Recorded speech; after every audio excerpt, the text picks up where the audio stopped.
Astaghfirullah. Bismillahirrahmanirrahim. Assalamualaikum warahmatullahi wabarakatuh.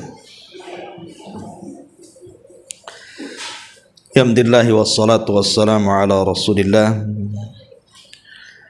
wa ala alihi wa sahbihi wa mawalah wa la hawla wa la quwwata illa billahi wa ba'du.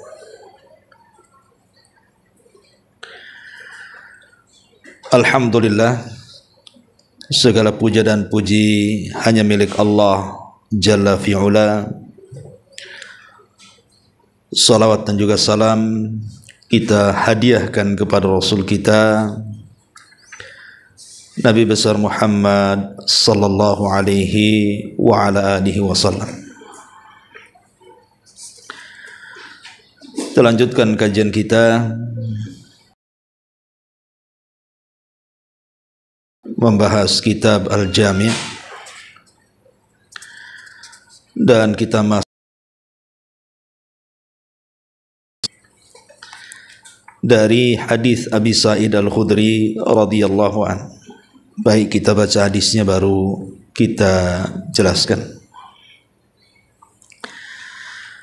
An Abi Sa'id Al-Khudri radhiyallahu an,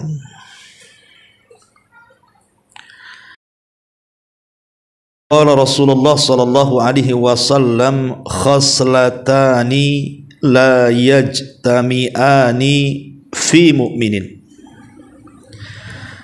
al-bukhlu wa su'ul khuluqi, akhrajahu at-Tirmidzi wa fi sanadihi dha'fun. Dari Abi Sa'id Al-Khudri radhiyallahu anhu, dia berkata, Nabi sallallahu alaihi wasallam bersabda, ada dua perangai yang tidak akan terkumpul pada diri seorang mukmin.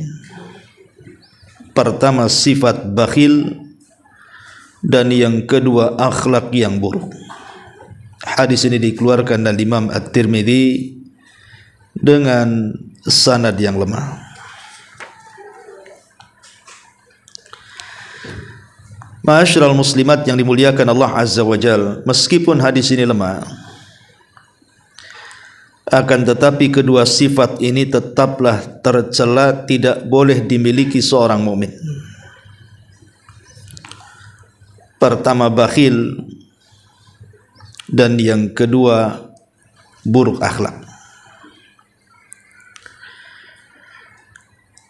Ma'asyiral muslimat yang dimuliakan Allah Azza wa Jal, kita akan bahas satu persatu dari dua akhlak ini. Pertama, bakhil. Seorang muslim tidak boleh bakhil dan harus memperingatkan orang lain agar tidak bersifat bakhil. Karena bakhil ini yang akan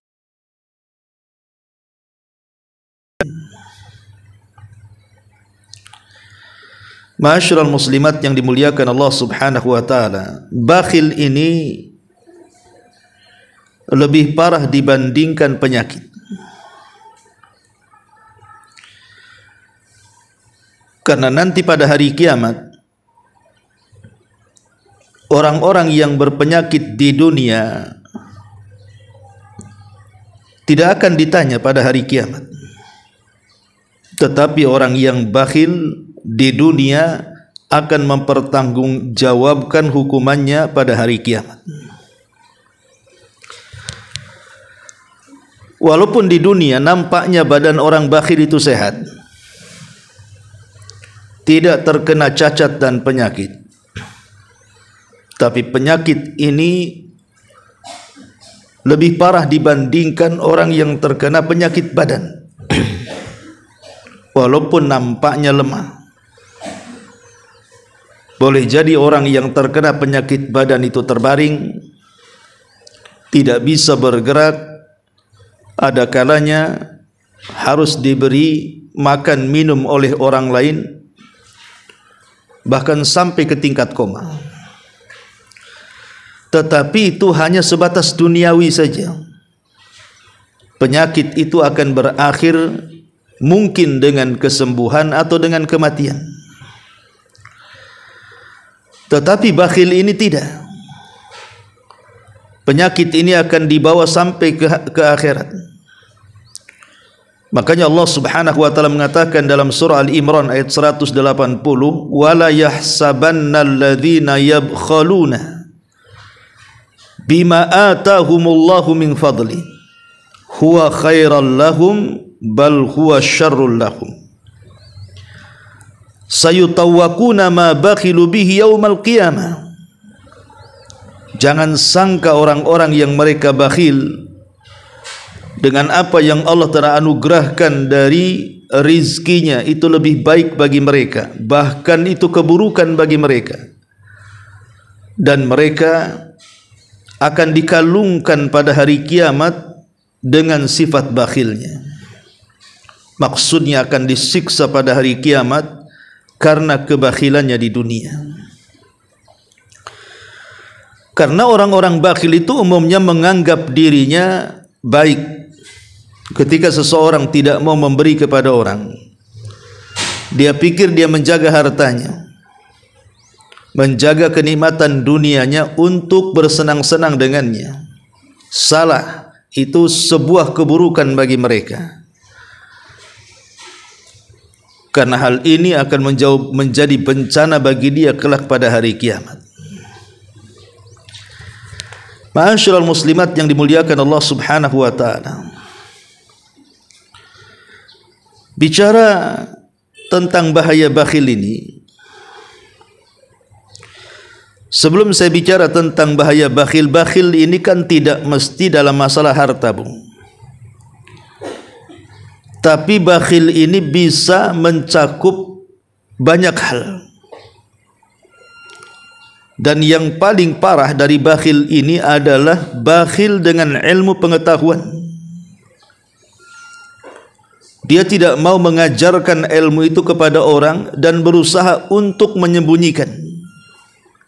Ini adalah sebakhil-bakhilnya orang bakhil.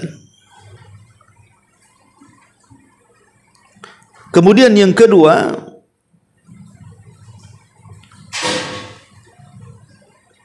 bakhil untuk memuji Allah Subhanahu wa taala. Tidak pernah menyebutkan nama-nama Allah yang baik, berdoa dengan nama-nama Allah Subhanahu wa taala, maka ini termasuk bakhil. Tidak mau memuji Allah Subhanahu wa taala, dan ini bahaya. Kemudian yang ketiga, bakhil untuk tidak mengucapkan salawat kepada Nabi. Sampai-sampai Nabi SAW mengatakan, al-bakhilu alladhi man dzukirtu indahu falam yusalli alayya. Orang bakhil adalah orang yang namaku disebut di hadapannya, tapi dia tidak mau bersalawat kepadaku, kata Nabi. Ini juga termasuk kebakhilan. Bakhil untuk tidak mengucapkan salawat kepada Nabi sallallahu alaihi wasallam. Kemudian juga bakhil untuk tidak mengucapkan salam. Bahkan Nabi sallallahu alaihi wasallam mengatakan, abkhalun nas man bakhila bis salam. Orang bakhil dari manusia adalah orang yang bakhil untuk mengucapkan salam. Berat untuk mengucapkan salam. Maka ini juga bagian daripada bakhil.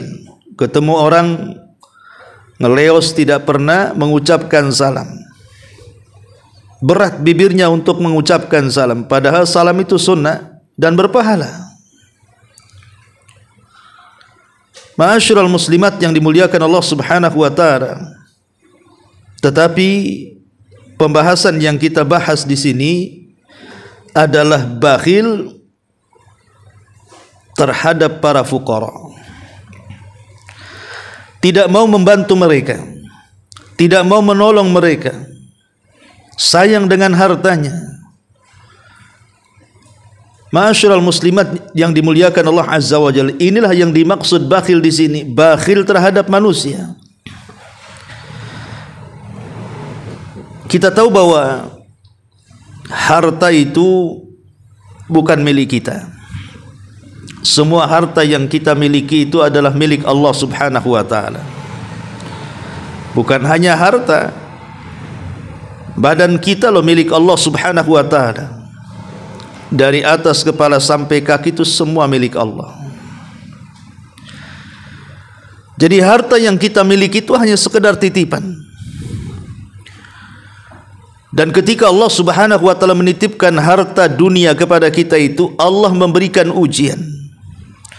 Lah di antara ujian harta adalah bersedekah kepada sesama.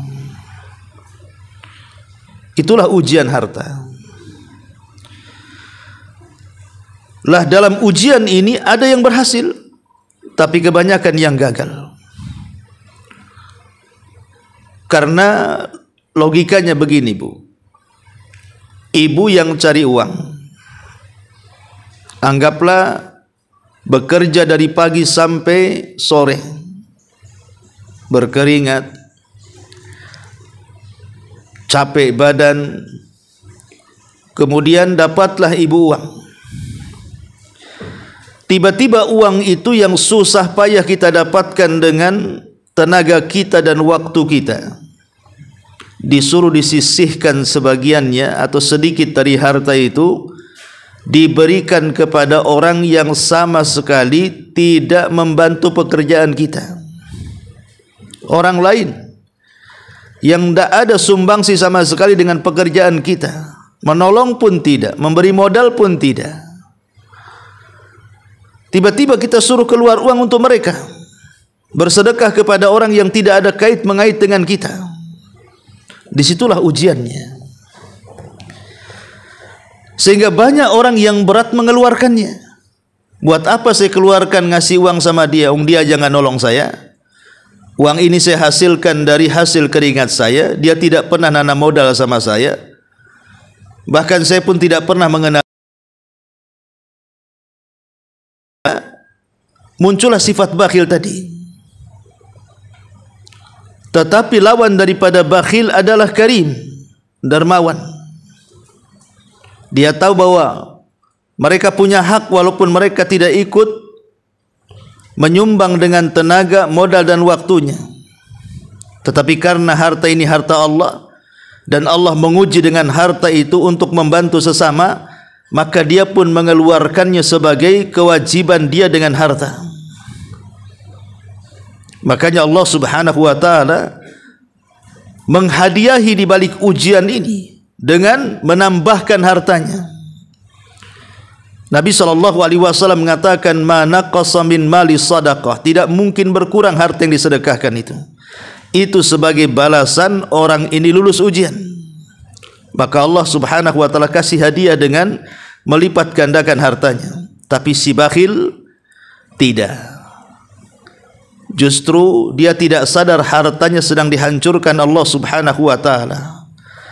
Bahkan Allah mengutus malaikat setiap pagi berdoa kepada Allah Azza wa Jalla, "Ya Allah, hancurkan orang-orang yang menahan hartanya dan tidak mau bersedekah kepada sesamanya." Jadi sifat bakhil ini sangat membahayakan dan tidak pantas dimiliki seorang muslim. Di antara perkataan para ulama salaf tentang masalah ini, berkata Bishr al-Haris, Bishr ibn al-Haris, "An-nadharu ilal bakhili yuqassil quluba." Memandang orang bakhil itu bisa mengeraskan hati. Makanya ibu kalau punya kawan bakhil, jangan dikawani, dipandang pun jangan. Itu bisa mengeraskan hati, nanti ketularan penyakitnya. Kemudian juga Abdullah ibn Amr radhiyallahu anhuma mengatakan, asyukhu ashaddu minal bukhli lianna syahiha huwa alladhi yasuhu ala ma fi yadi ghairihi hatta ya'khudahu wa yashihu bima fi yadihi fayuhibbuhu wal bakhilu huwa alladhi yabkhulu bima fi yadihi. Bakhil itu, kata beliau, ada dua tingkatan. Ada yang disebut dengan asyuh dan ada yang disebut dengan al-bukhl. Lah asyuh itu tingkatan bakhil paling tinggi, Bu. Apa bedanya asyuh dengan al-bukhlu? Kalau asyuh itu dia pelit dengan hartanya dan dia menghendaki orang lain atau menghendaki harta orang lain berpindah kepada dia. Dia sudah pelit, dia menghendaki harta orang. Itu namanya asyuh. Ini tingkatan bakhil paling tinggi. Sudah tidak mau ngasih, tapi harta orang pengen diambil. Sementara al-bakhil ini hanya sekedar menahan hartanya saja, supaya jangan berpindah kepada orang.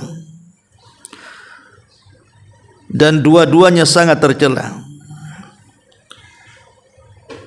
Makanya Muhammad ibn Munkadir mengatakan, kana yuqalu idza arada Allahu biqaumin syarran ammarahu Allahu alaihim syirarahum wa ja'ala arzaqahum bi aidi bukhalaihim. Apabila Allah hendak meletakkan keburukan kepada sebuah kaum, maka Allah akan pilih di antara mereka para pemimpin-pemimpin jelek, dan Allah jadikan rizki-rizki mereka di tangan orang-orang bakhil. Jadi kalau Allah subhanahu wa ta'ala hendak meletakkan keburukan pada sebuah kaum, pertama Allah angkat pemimpin yang paling buruk di antara mereka, dan Allah letakkan rizki mereka di tangan-tangan orang bakhil. Lihat bagaimana Muhammad ibn Munkadir menggambarkan bahwa kebakhilan ini tanda keburukan sebuah umat, tanda keburukan sebuah kaum ketika merebaknya kebakhilan. Makanya pengaruh bakhil ini luar biasa, Bu. Apa saja pengaruh bakhil ini? Pertama, orang bakhil itu diharamkan akan mendapatkan pahala besar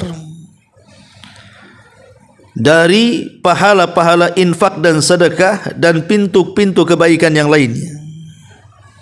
Jadi orang bakhil itu hakikatnya membuang pahala. Harusnya dengan kekayaan itu dia bisa mendapatkan pahala banyak, pahala yang akan mengalir seumur hidupnya sampai kematiannya. Idza mata ibnu Adam inqata amaluhu illa min thalathin sadaqatin jariyah.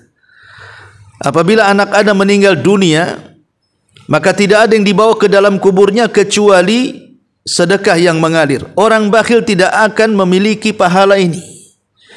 Pahala yang mengalir sampai kuburannya terhalang bagi orang yang bakhil. Yang kedua, pengaruh buruk bakhil itu menunjukkan lemahnya iman dan buruk sangkanya dia kepada Allah Azza wa Jalla. Dia sangka kalau seandainya dia keluarkan sebagian harta atau sedikit dari hartanya, menunjukkan apa? Menunjukkan kefakiran. Karena kalau dia sedekahkan 100.000, maka akan hilang 100.000 di dompetnya. Sehingga dia berburuk sangka kepada Allah seolah-olah dia menyia-nyiakan hartanya dan memberikan kepada orang dan mengurangi hartanya. Padahal Al-Quran dan Sunnah sudah membuat paradigma terhadap kaum muslimin bahwa siapapun yang bersedekah pasti akan ditambah, tapi orang bakhil tidak yakin dengan tambahan itu. Akhirnya berburuk sangka dengan Allah, jadilah dia lemah iman. Kemudian yang ketiga, akan membuat manusia tidak suka. Orang bakhil orang enggak suka. Contoh sederhana ya ibu ya. Ibu makan sama kawan-kawannya. Perhatikan orang bakhil ini, biasanya banyak alasan tuh. Giliran mau bayar terakhir, siapa yang mau bayar, nampak orang bakhil itu. Pura-pura ke toilet, pura-pura menerima telepon, pulang dulu, sibuk ya. Giliran suruh bayar saja banyak alasan bu. Giliran pesan makan paling depan dia milih menu. Ini nampak kan, tak suka, lama-lama sekali, 2 kali, 3 kali, lama-lama dicap tuh. Jangan bawa dia katanya. Lama-lama manusia benci, jijik sama dia kan, karena kebakhilan tuh. Itulah buah bakhil.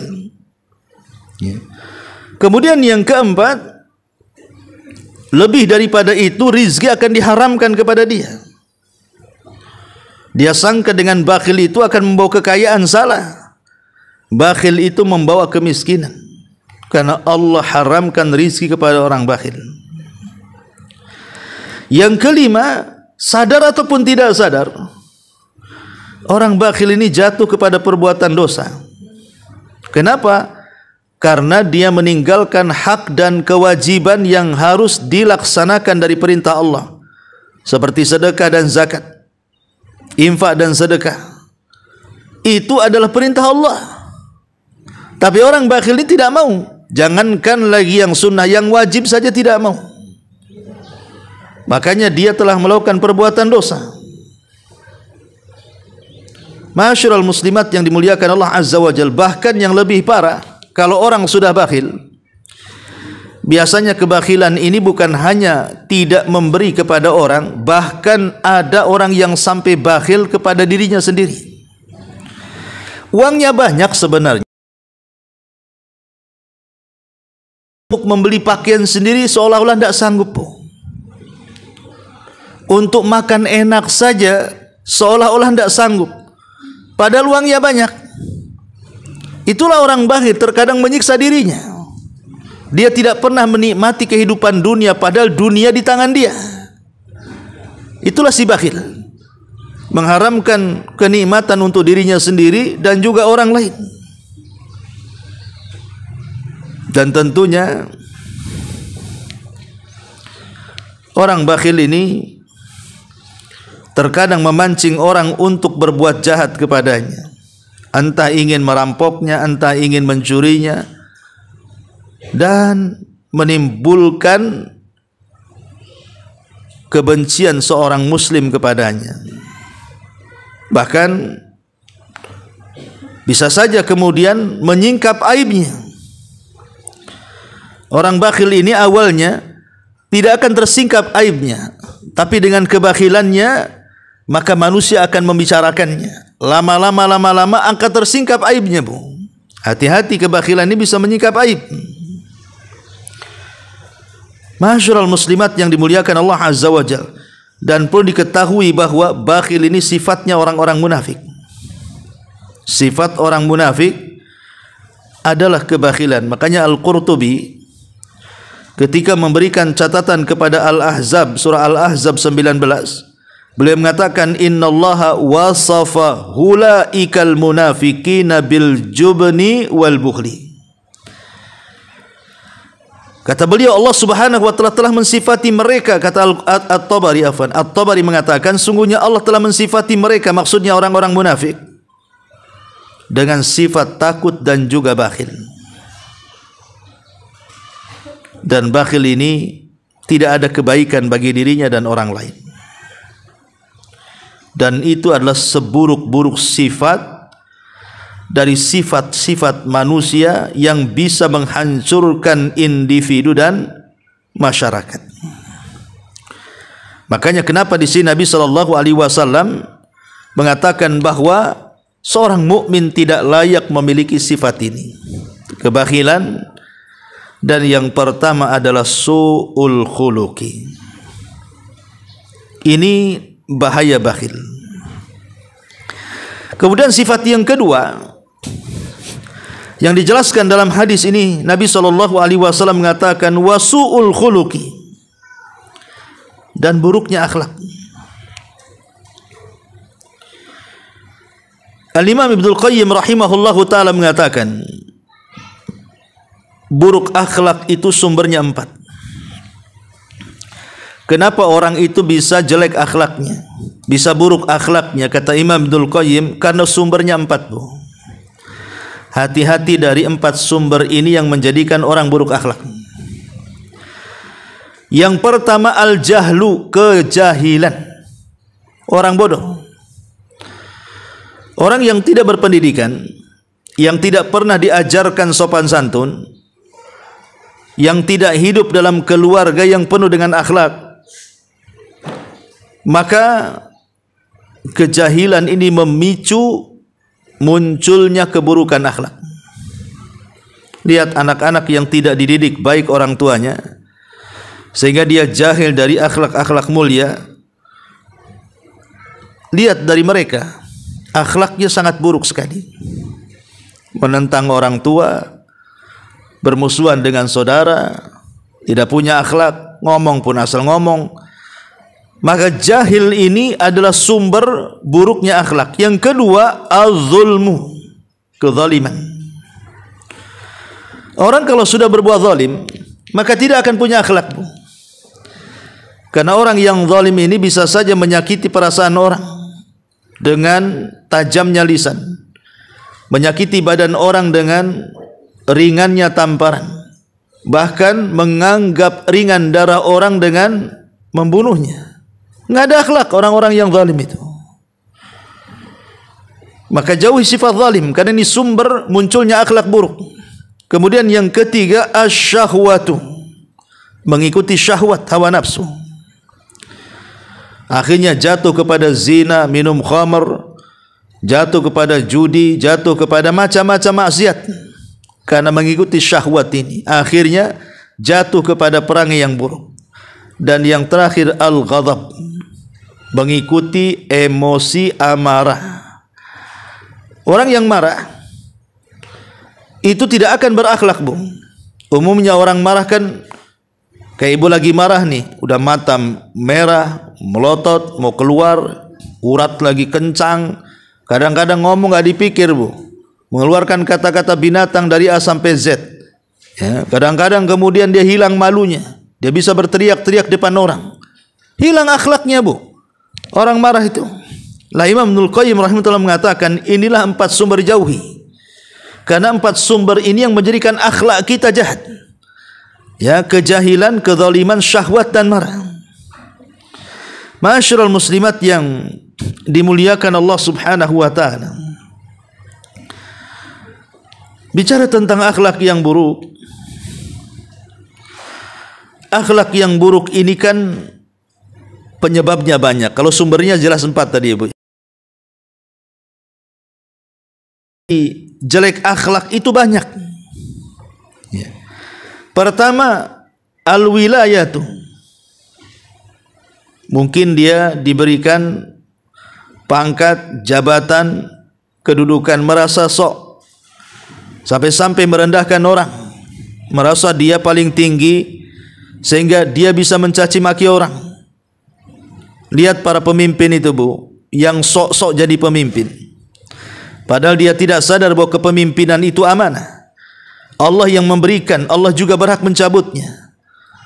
Tetapi banyak orang-orang yang terlahir menjadi pemimpin itu seperti Fir'aun dan Namrud. Kadang-kadang menindas dengan ucapannya, merugikan dengan perbuatannya.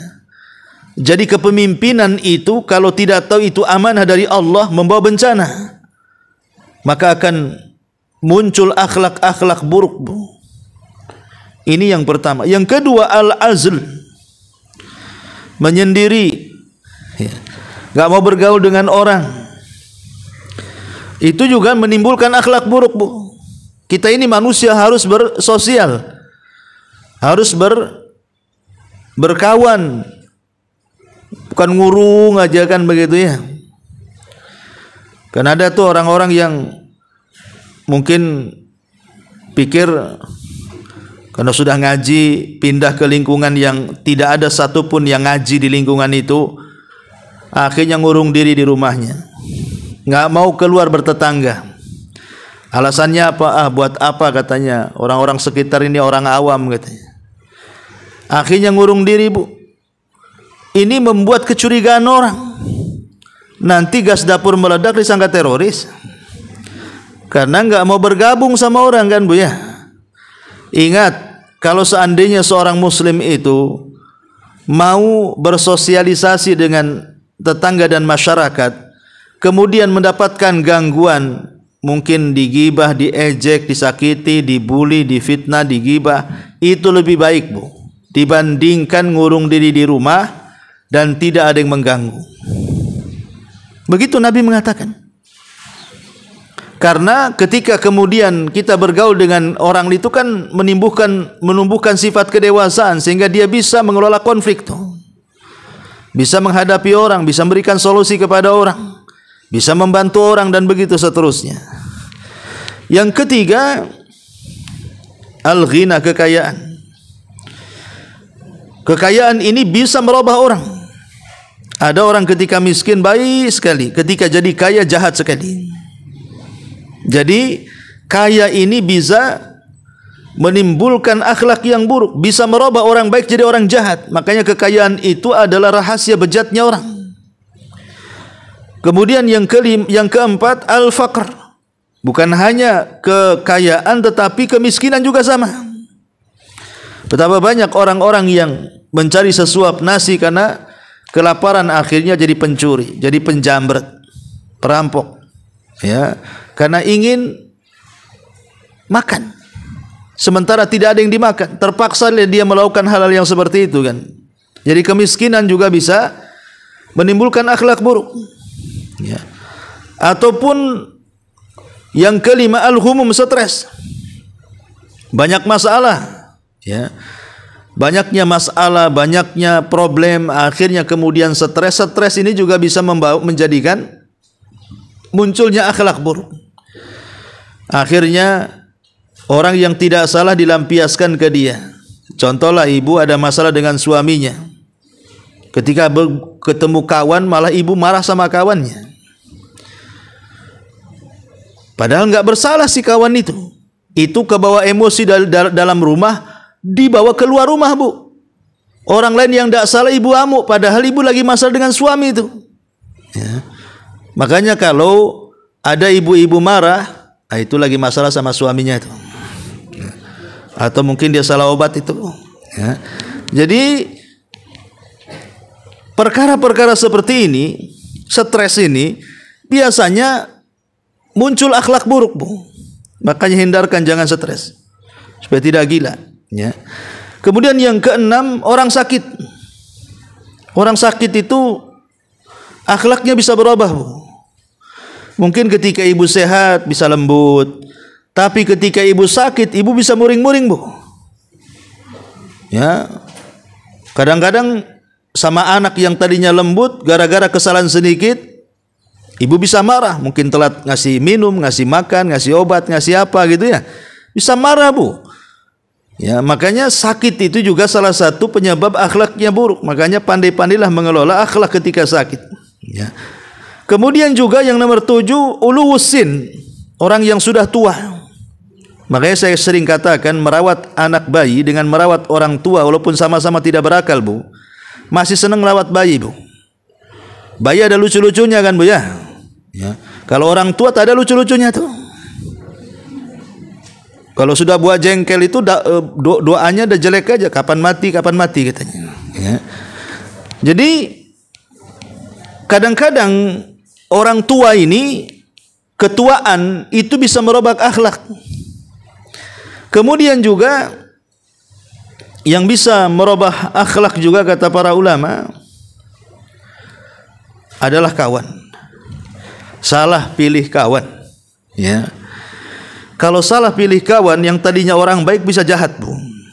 Makanya kenapa Nabi SAW sampai mengatakan bahwa agama seseorang itu digantungkan kepada kawannya.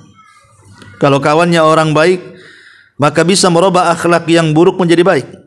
Tapi kalau kawannya jahat, yang tadinya orang baik bisa ikut jahat. Makanya inilah di antara 8 perkara yang kata para ulama menyebabkan sebab-sebab munculnya akhlak buruk. Dan Imam Al-Ghazali rahimahullahu taala mengatakan, al-akhlaqus sayyi'atu hiya sumumul qatilatu. Akhlak yang buruk adalah racun yang membunuh. Akhlak yang buruk adalah racun yang bisa membunuh. Dan dia juga mengatakan, al-akhlaqul khabithatu amradul qulubi wa asqamun nufusi. Akhlak yang buruk adalah penyakit-penyakit hati dan penyakit-penyakit jiwa.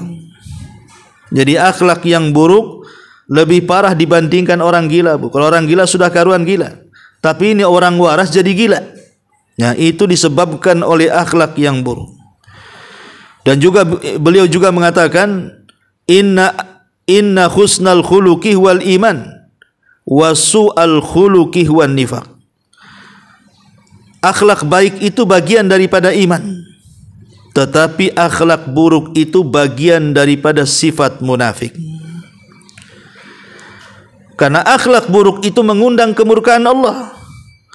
Sampai-sampai Rasul mengatakan, wa inna abghadakum ilayya wa ab'adukum minni fil akhirati aswa'ukum akhlaqa. Sesungguhnya manusia yang paling dibenci Allah dan yang benci dan yang paling jauh tempat dudukku di neraka di akhirat adalah yang paling buruk akhlaknya. Lihat, Nabi SAW sampai jijik melihat orang yang akhlak buruk, tidak mau dekat-dekat nanti pada hari kiamat. Bahkan sorga pun tidak akan menerima orang-orang yang berakhlak buruk ini. Ma'asyiral muslimat yang dimuliakan Allah Azza wa Jalla, sampai-sampai ulama salaf yang bernama Abu Hazim Salamah ibn Dinar rahimahullahu taala mengatakan, as-sayyi'ul khuluq ashqan nas bihi nafsahu allati baina jambaihi. Bahwa buruk akhlak itu adalah seburuk-buruk manusia.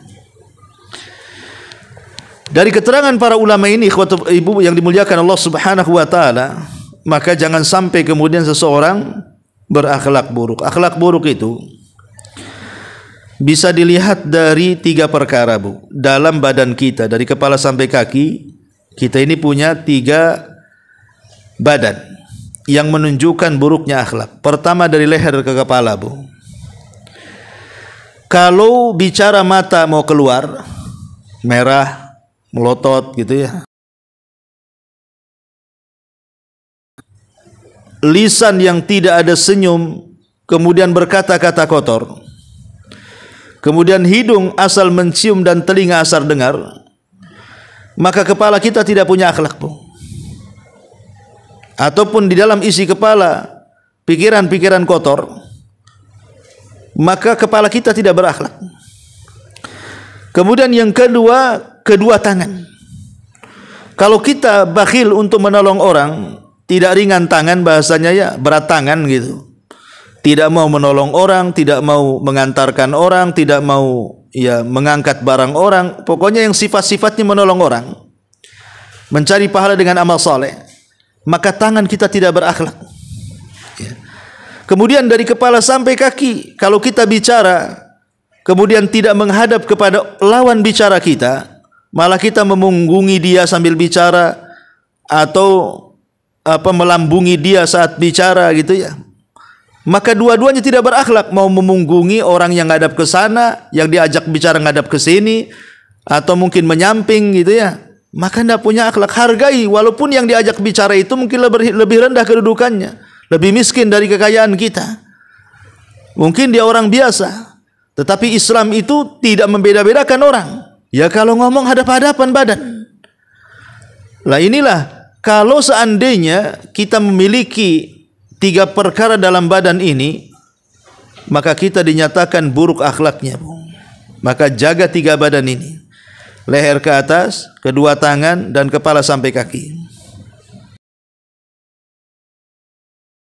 Mat santun, mata sayu, tidak pernah melotot, tenang, pikirannya tidak ada yang negatif gitu ya, tidak asal dengar, tidak asal cium, tangannya ringan tangan, badannya pun menghargai orang, maka dia dikatakan baik akhlaknya. Ini di antara orang mukmin. Baik, sampai di sini. Silakan kalau ada yang mau bertanya sebelum saya tutup.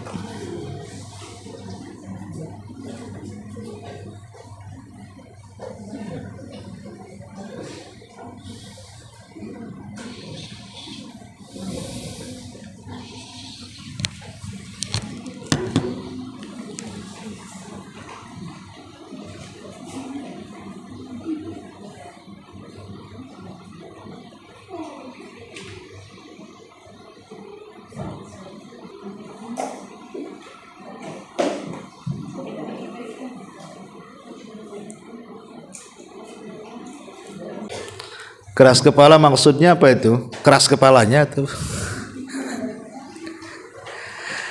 Iya, itu sebenarnya keras, kepalanya keras. Tidak ada masalah. Ketika hati keras, maka kepala juga keras. Bagaimana cara melembutkan hati? Panas, ya. Pertama, minta kepada Allah membolak-balikan hati yang keras menjadi lembut, atau supaya lembut hatinya. Lihat orang-orang miskin, lihat orang-orang susah gitu ya, kalau dia kaya gitu. Atau menyentuh dan mengusap kepala anak yatim. Sebagaimana Rasul mengatakan, kalau engkau ingin melembutkan hati, ya usaplah kepala anak yatim. Itu cara melembutkannya. Atau melembutkan hati dengan berzikir, karena hanya dengan zikir itulah yang menenangkan jiwa. Ala bi dzikrillahi tatmainnul qulub. Ingatlah, dengan zikir itu lambat laun bisa menenangkan hati dan melembutkannya. Atau membaca Quran, atau hadir di majelis ilmu, supaya hati kita lembut.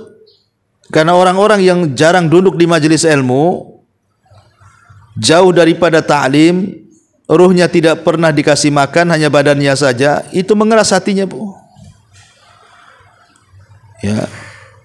Kemudian juga berusaha untuk menjadi lembut, walaupun awalnya dipaksakan.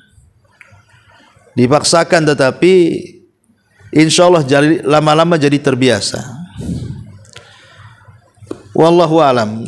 Tapi yang jelas bahwa mintalah kepada Allah dengan banyak berdoa agar hati kita ini dibolak-balikan dengan bolak-balik yang baik. Bukan dari lembut ke keras, tapi dari keras ke lembut. Wallahu alam.